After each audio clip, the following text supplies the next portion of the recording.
Hey, what's up, everybody?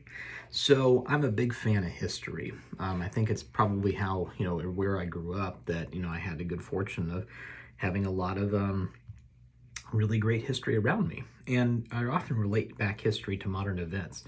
And recently, um, I can't get something out of my head. Um, do you remember President William Henry Harrison?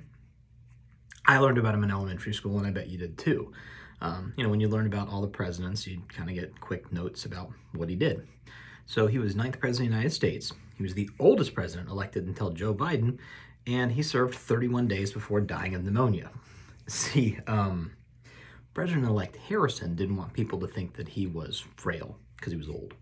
So on Inauguration Day, it was cold March day in 1941, he rode his horse in the presidential parade. He delivered a 2-hour inaugural address and then stood in a 3-hour receiving line without wearing a coat or a hat.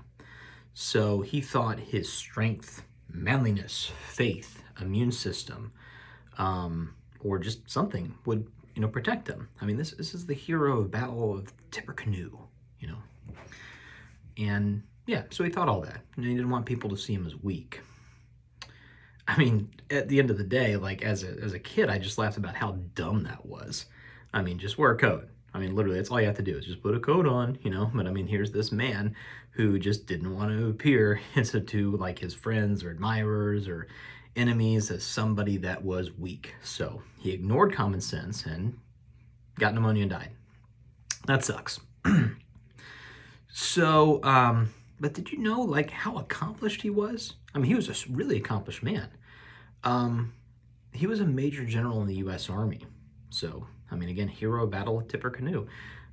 He was a state delegate, state senator, ambassador, and the first governor of Indiana before being elected as the 9th president of the United States.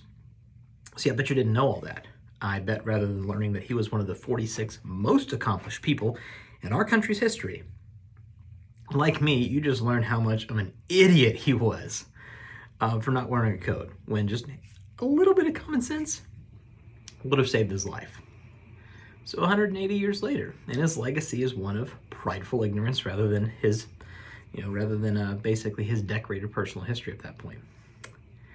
And what really kind of gets me is like years from now, maybe not even a ton of years from now, not 180 years, maybe just 10 or 20 years, when your kids or maybe grandkids learn in school about the Great Plague of 2020s and how all people had to do was wear a piece of cloth on their face or get a shot, and they would have lived.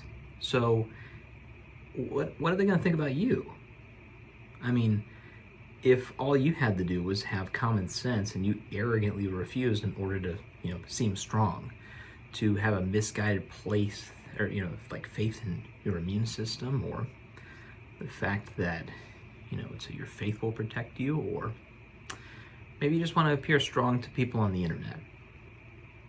So if President William Henry Harrison, who led a far greater life than you ever will, is remembered not for his notable accomplishments, but rather pride and stupidity, do you really think you're going to be remembered for anything other than your lack of common sense? Your ignorance of science, your belief in your echo chamber, far more than basically everything else in front of you. Get your vaccine. Wear your mask. Wash your hands. Don't touch your face. Avoid crowded locations. And live to be remembered for a lot more than your stubborn stupidity. Live to be able to tell these stories yourself about what it was like. Because it's really that simple. At the end of the day, the Delta variant is super contagious. It is far more spreadable. And this is a plague of the unvaccinated. So get your vaccine, save your life, and free up a hospital bed for somebody who needs it. Take care.